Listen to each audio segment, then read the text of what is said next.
Agora voltando para o Kubernetes. Isso. Lembrando que o Kubernetes é feito em Go. Por favor. Então, o Kubernetes, eu acho que internamente ele era um projeto lá dentro da Google mesmo. Uhum. E aí ele foi, o Kubernetes de fato foi anunciado em 2014 e a versão 1 dele lá veio em 2015. E o pessoal abrevia lá para K8S, né, que tem 8 letras entre. Então, K8S, Kubernetes. E ele é um orquestrador de containers. Então, quem já trabalhou com containers e tal, vai subir alguma coisa, principalmente no mundo de hoje em dia que a gente fala muito de microservice, né? Então, tinha um monolitão que eu ia rodar lá no meu servidor. É muito simples eu gerenciar um monolito. Agora, quando começa a entrar... Será que é assim? Mas é bem mais simples, né? É claro. Quando começa a entrar microservice, que o cara vai ter uma aplicação que tem 1000 ou centenas de microserviços, Microserviço, né? gerenciar aquilo começa a ficar mais complicado. Com certeza. E aí o pessoal começou a surgir essa ideia de orquestrador de container. E aí o container é perfeito para um microserviço, que é uma unidade pequenininha, fechadinha, que vai rodar aquele microserviço, fechadinho dentro de um contexto pequeno, e o Kubernetes vai orquestrar isso. Então ele te permite subir, escalar e tudo mais. Essa que é a ideia por trás dele. Ele é escrito em Go, a gente falou. Sim, é feito em Go. Mas antes de se avançar no Kubernetes, lá na Americanas, a grande maioria é monolito ou é mais microservice hoje? O pessoal é bastante microservice, né? Microservice. Uhum. E os monolitos são os on-primes ou não? Não tem monolito mais? Ah, acho que tem sim. Tem alguns? Tem. E a tecnologia de banco de dados que está sendo usada, ou de serviços assíduos, está tudo no cloud direto? Ou vocês fazem gestão de alguma coisa? Tem um time que faz um time de persistência faz gestão de bancos. Aí tem alguns que são gerenciados mesmo, e aí pelo próprio time. Aí vocês estão usando o que lá, por exemplo? Esse time ele cuida de Mongo, Redis, aí cuida de algumas coisas assim, entendeu? O Mongo lá, só de curiosidade, Cloud tá usando SQL. aonde? Qual cloud? Ou tá usando Não, rodando direto pelo Kubernetes mesmo. Entendi. Tem equipe de persistência que cuida disso. Então eles fazem toda a gestão. Eles sobem o serviço e dão a manutenção e o suporte no Mongo, por exemplo. Isso. Caraca, hein? Puxou a responsa aí, hein? É irado. Muito bom, cara. Os caras são brabos mesmo, hein? São. No caso do Kubernetes, eles instalaram na unha também? Não, né? Tô brincando. Não. Aí é cloud, aí já que é.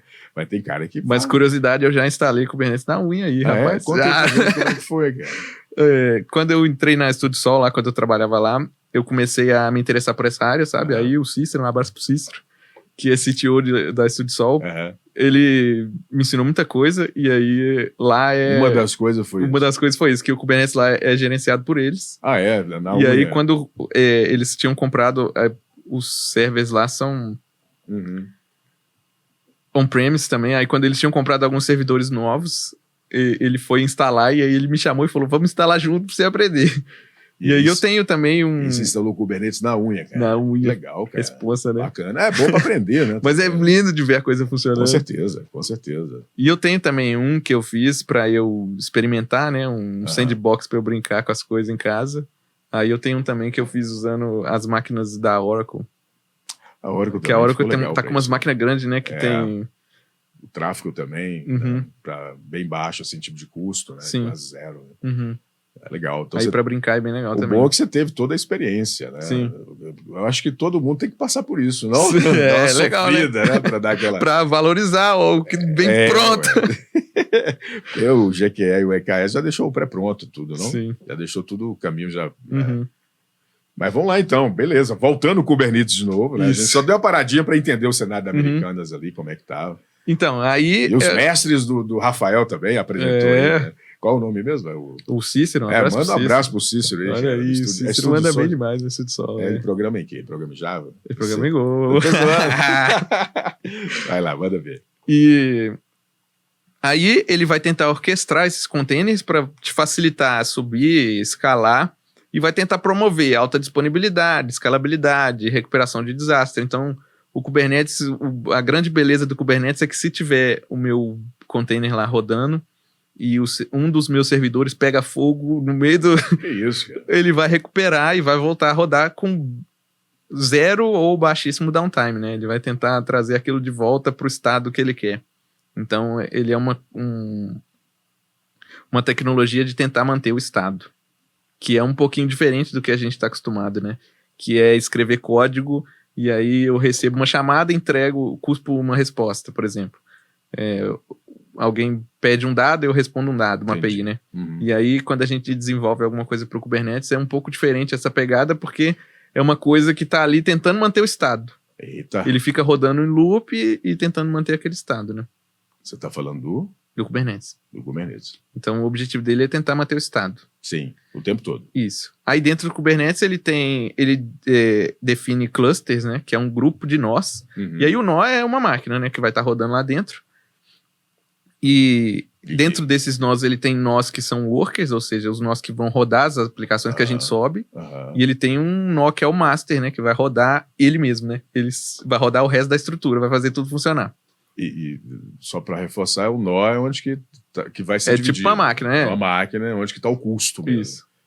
E aí, o cluster é formado por todas essas estruturas e o master, para ele se rodar, né? Para ele rodar toda essa estrutura, ele tem um API server, que é a entrada de tudo, a API mesmo, para receber tudo que vai chegar. Ele tem um controller manager, que é o cara que vai tentar manter esse estado, que eu falei. Quando alguma coisa sai fora do lugar, ele fala, opa, e aí ele volta pro lugar para tentar manter o estado que ele quer, desejado. Tem um scheduler, que é um cara que vai jogar as coisas para rodar em certos nós, então ele vê o que tem mais recurso, CPU e tal, e vai distribuindo aquilo.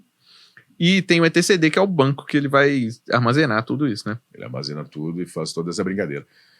Com relação na exposição do Kubernetes, das APIs, ali já deu uma abertura, um leque gigantesco para as aplicações, né? Integração, atualização. Sim. E toda essa estrutura, a gente explicou tudo aqui, mas para o usuário que vai usar o Kubernetes, ele não precisa saber como é que tudo isso funciona, né? Sim. O desenvolvedor, ele só precisa definir o estado que ele quer e aí tudo vai acontecer magicamente. E também essa parte de divisão de nós para o usuário também, ela é um pouco não tão necessária, porque ele tem uma rede interna que roda, uma rede virtual entre esses nós, que faz como se o cluster fosse só uma grande máquina, né? Que vai rodar tudo. A visão dele é geral. É geral. Sem o cara precisar ficar preocupando o que tá rodando em qual lugar, né? Sim, sim. E aí eu acho que entra a ideia dos microservices para ficar ainda melhor, né? Isso. Não precisa ser tão desfragmentado, né? Pode ser microservice um pouco... Sim, o pessoal acha que microservice, o nome de micro vem do tamanho do código, né? Meu código só pode ter 100 linhas. E não é isso, né? O microservice, na verdade, ele tem uma responsabilidade. Sim. E aí a responsabilidade pode ser gigante. Pode ser gigante. Mas é uma responsabilidade. Essa responsabilidade, né? Exato. Mas no caso lá tem essa pegada, essa preocupação, esse padrão de quem que faz o DDD da brincadeira lá, para definir os domínios, por exemplo, dos microservices. Aí é para cada time, né? Cada time tem uma responsabilidade, né? Tem um time que cuida do carrinho, por exemplo. Aí tem um time que cuida da API de produtos. Finalizar pedido. Né? Isso. Aí tem eles que definem como é que vai funcionar internamente. Entendi. E tá tudo toda a base está em qual banco de dados?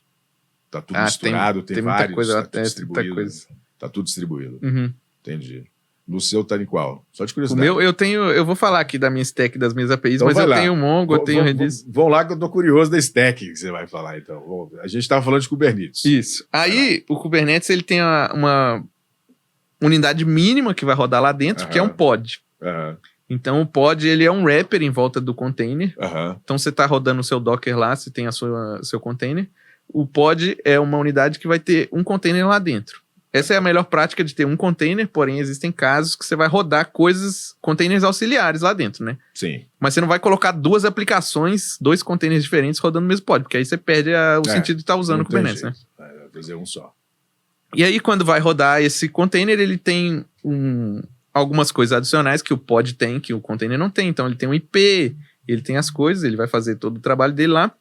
Só que, como eu falei, o Kubernetes ele fica recuperando estado. Então, as coisas morrem. A galera que está acostumada com aquele servidor mais legado, que a aplicação nunca morre e tem que ficar quieto lá do jeito que tá, o Kubernetes ele fica subindo e descendo pod o tempo inteiro, né? Tem uma palavra bonita pra isso.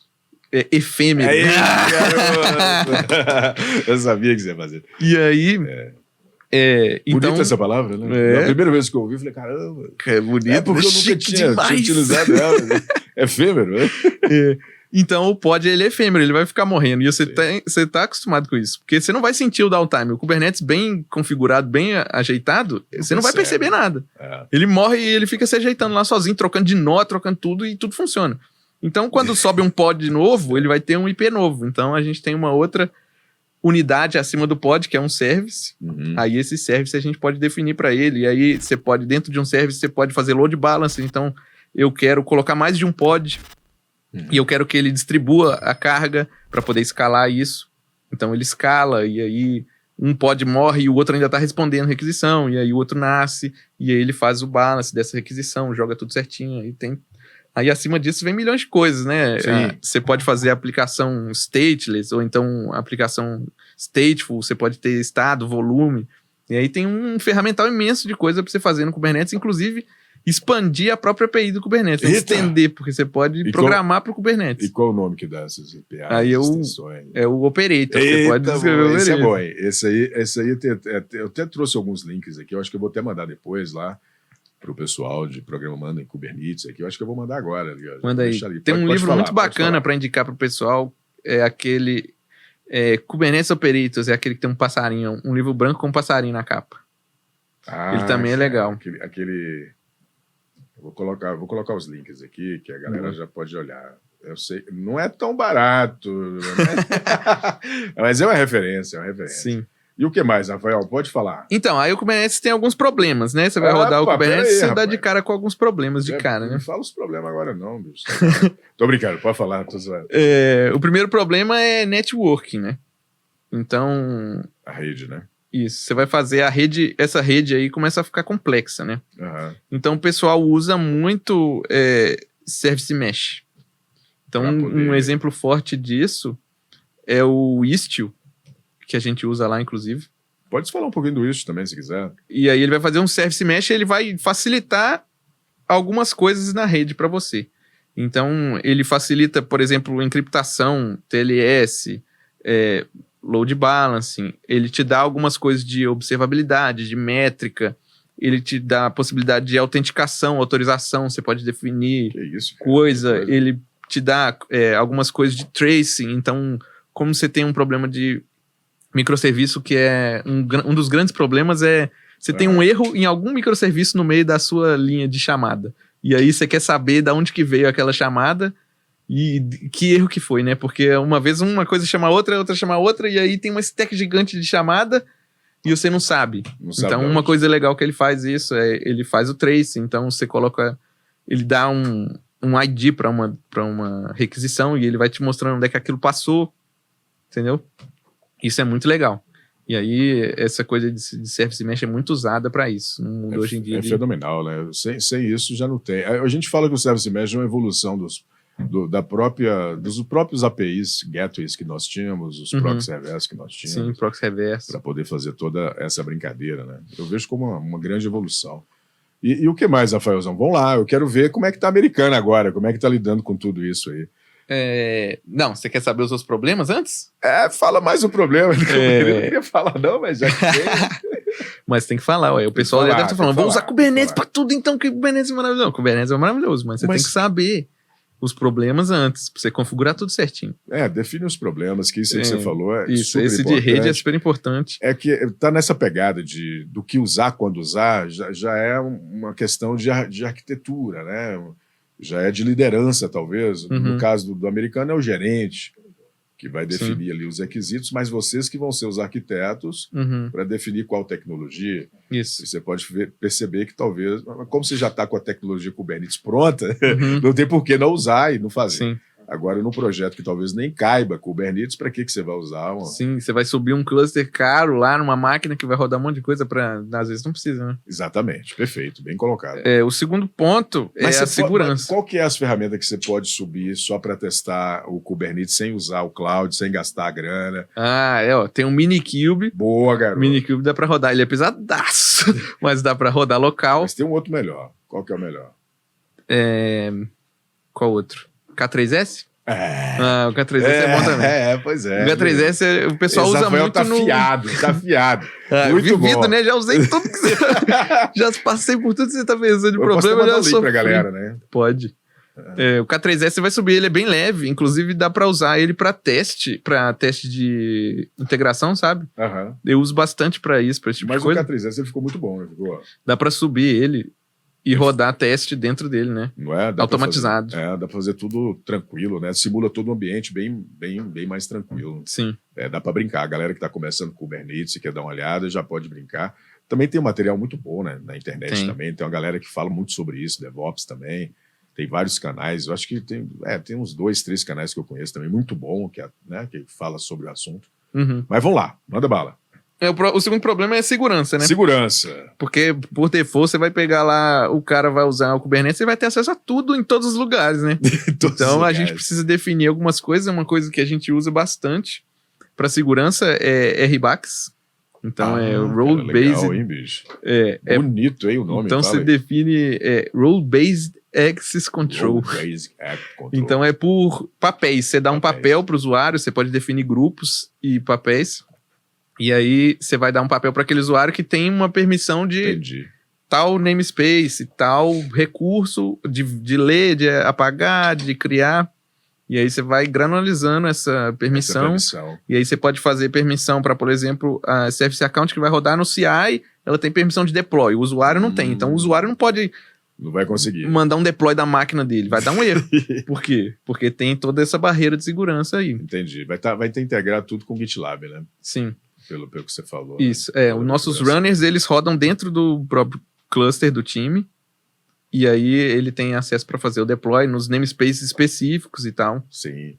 Pelo que você está falando, a organização é por namespace, né? Você separa tudo por namespace. Sim. É uma boa prática, a grande maioria faz isso, né? E a gente tem namespaces que ninguém tem acesso, então você consegue ocultar algumas coisas.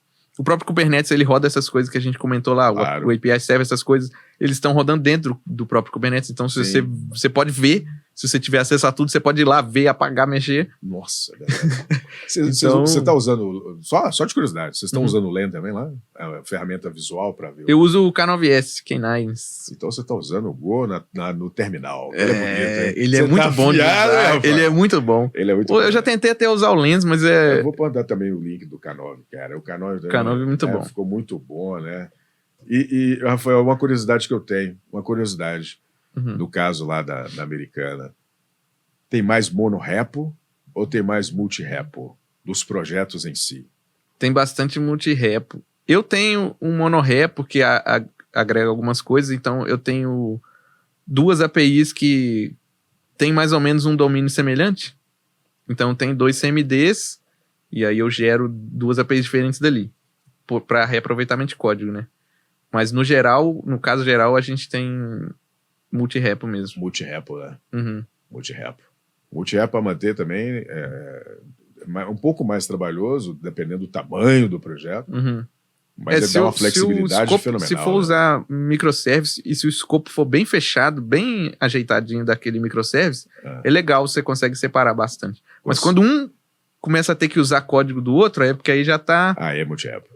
Não tem jeito, é verdade. É exatamente essa que é a linha de corte, vamos dizer assim, né? Porque a necessidade de reutilização, né? E aí não tem para onde você correr. Como é que você vai ter no monorepo a reutilização? O cara vai ter que baixar tudo ali. Não adianta, né? É isso. E a gente tem muita biblioteca também.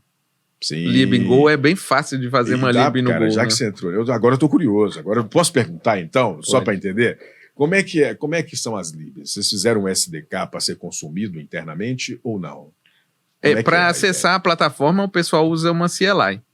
Ah, tá. Aí Então é uma fez ferramenta de CLI. linha de comando Aí mesmo. fez uma ferramenta Isso. para acessar. Mas Mas a gente tem libs de Go. Eu e meu time, a gente Sim. provê algumas libs de Go. Então, para consumir, por exemplo, a stack de observabilidade e expométrica no Prometheus. pô, que legal, A gente cara. tem uma lib de Go que o cara só importa ela lá no projeto dele Isso. e ele manda a métrica e ela já vai estar toda configurada certinho, entendeu? Tá, mas onde que tá a lib? Tá gravada no GitLab? Fica aonde? no Como é que GitLab. tá essa organização? Essa É, aqui a gente tem um Como é que tá o nome? subgrupos lá, né? Core?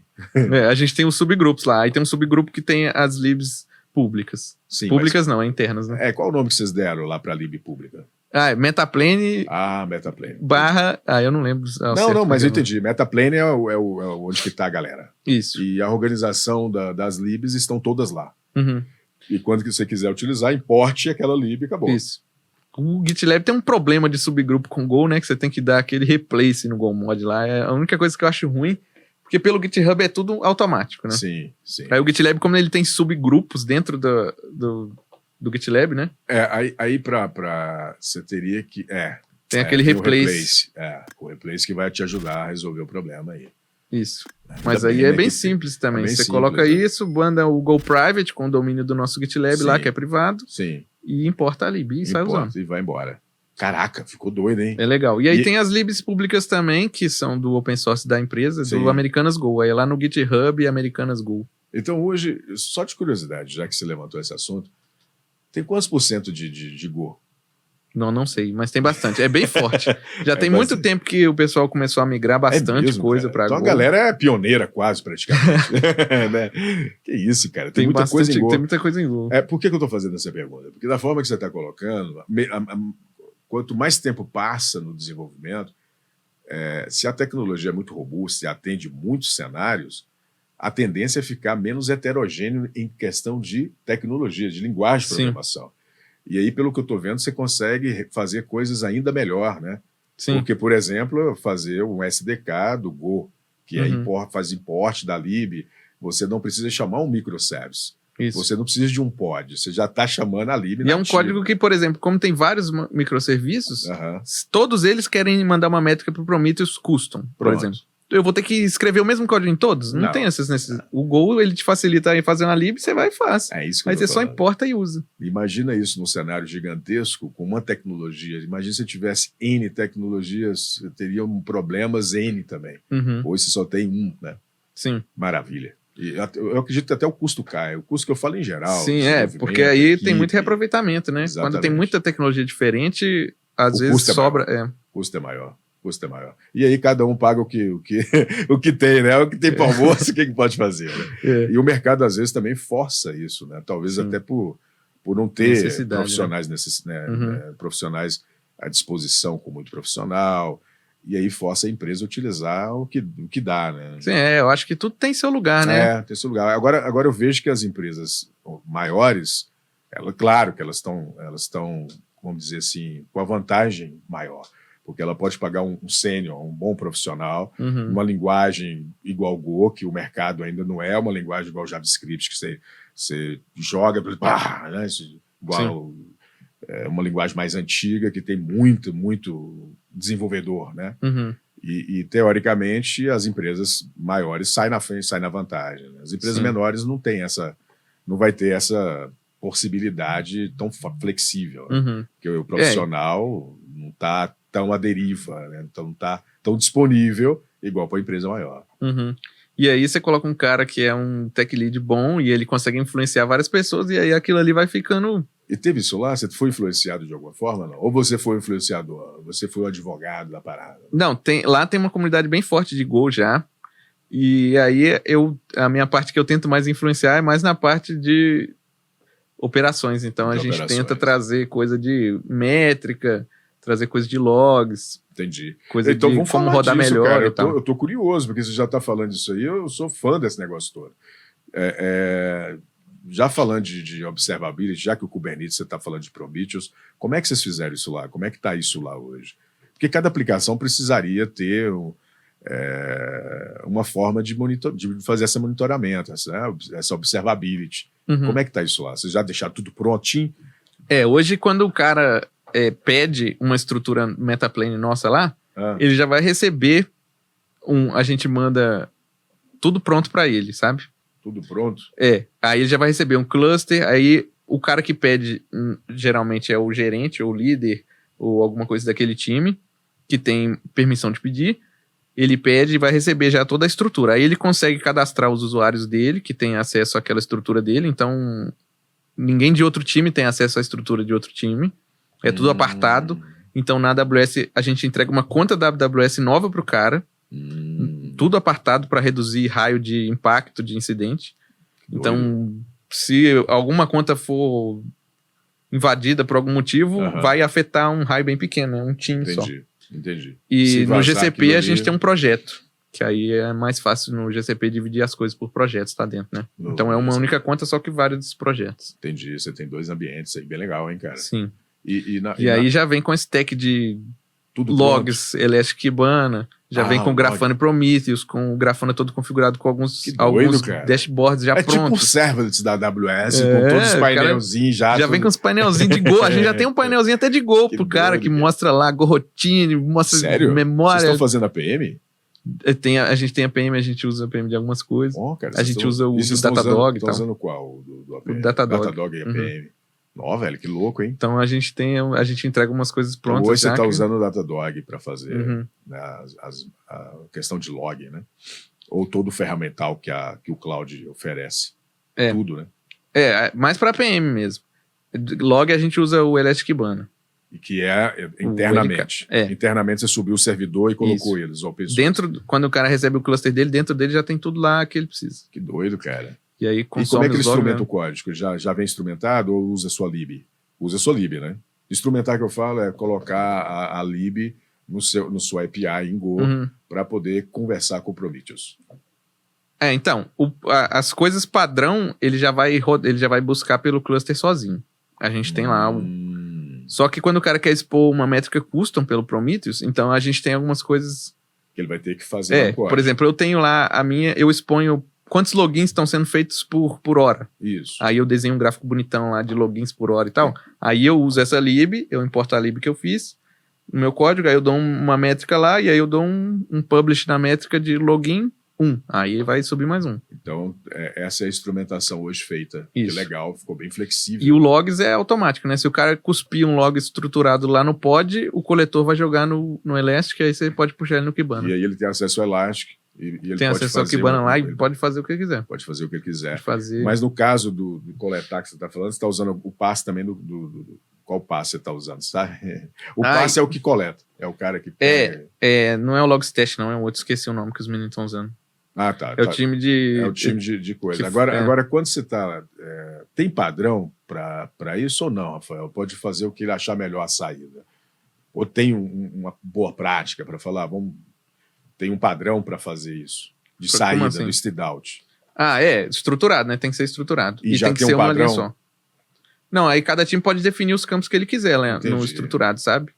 Mas o coletor já adiciona alguns específicos. De timestamp, já coloca algumas coisas. Algumas coisas já deixa pronto. E ele vem adicionando. Isso. Nossa, cara, aí você coloca então já deixou a stack toda pré-pronta. Isso, pro cara não ter dor de cabeça nenhuma. Ele só consome. E é comum fazer teste de estresse lá, Rafael? Ou não? Tem bastante. O pessoal faz, principalmente antes de evento, né? Evento do Big Brother, que é gigante, do nada vem... Cara, porque a americana, ela patrocina? Teve uns anos aí pra trás, patrocinou alguns eventos, e aí o Big Brother é pior que Black Friday. Né, cara? Como é que é, pô? Contem pra gente, pô. Pico de acesso. Mas tem servlets lá, não? Não, o servlets não vai aguentar, né? Tem pra algumas coisas só, muito específicas. Muito específica. E essa escalabilidade tudo no Kubernetes. Na hora que dá esse pico... A gente costuma fazer teste pra, tipo, 3, a gente pega...